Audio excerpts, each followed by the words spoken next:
কিশোরগঞ্জে কৃষি গবেষণার নামে ৫০ লাখ টাকা লুট করেছেন খোরশেদ আলম। হাজিরা জালিয়াতি করে অফিস তালাবদ্ধ রেখে বছরের পর বছর করছেন বেতন উত্তোলন।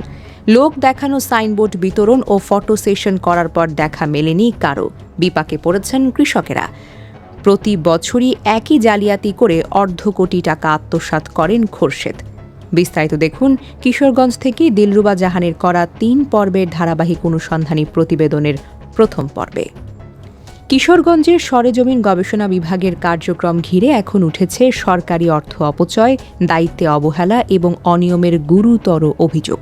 কৃষকদের জন্য বরাদ্দকৃত গবেষণা ও প্রযুক্তির সহায়তা বাস্তবে কতটা পৌঁছাচ্ছে সেই প্রশ্নই এখন ঘুরপাক খাচ্ছে পুরো এলাকা জুড়ে।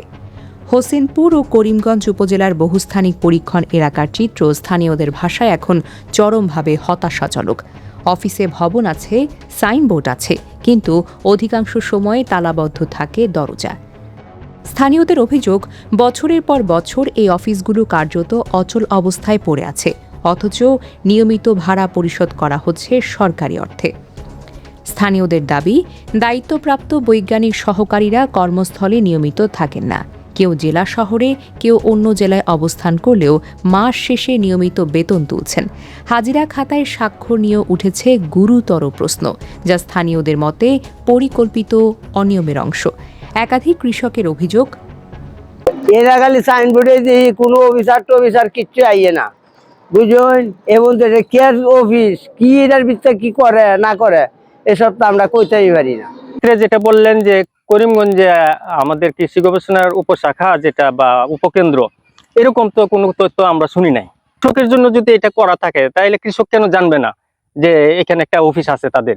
আর যদি কৃষকের জন্য না করা হয়ে থাকে তো এখানে অফিস রাখার তো কোনো মানে হয় না। থেকে কিছু আক্রান্ত মরিচের গাছ উঠায় আজকে অফিসে এখানে আসছি আর কি। আইসা দেখি যে অফিস বন্ধ। পরে আমি নাম্বার নিলাম, স্যারের নাম্বার নিয়ে স্যারকে ফোন দিলাম, তো স্যার ফোন রিসিভ করতেছেন না। বৈজ্ঞানিক সহকারীদের জানতে চাইলে তারা জানান, আমি স্যার আমাকে এক নির্দিষ্ট জায়গা দিতে হবে। আমারে যদি এই কিশোরগঞ্জে অফিস করাইতে চান কিশোরগঞ্জে করে, আমি যদি করিমগঞ্জ হয় তাহলে করিমগঞ্জে করা। স্যার আমি করিমগঞ্জ খাতা সিগনেচার করব, আমি ওই যে কিশোরগঞ্জ অফিস করব, স্যার এটা তো আমি বুঝতেছি না কিছু বিষয়টা।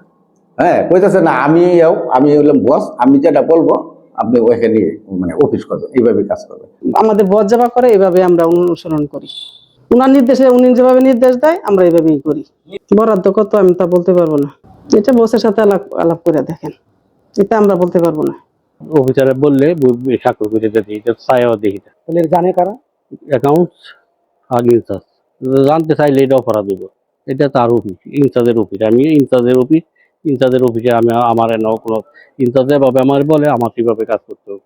এখানে যদি আপনি না দিলে আমার বদলি হবে। সবচেয়ে গুরুতর অভিযোগের তীর সরেজমিন গবেষণা বিভাগের প্রধান কর্মকর্তা ডক্টর মোহাম্মদ খোরশেদ আলমের দিকে। স্থানীয়দের অভিযোগ, তার নেতৃত্ব ও তদারকির অভাবেই পুরো প্রতিষ্ঠানে বিশৃঙ্খলা তৈরি হয়েছে।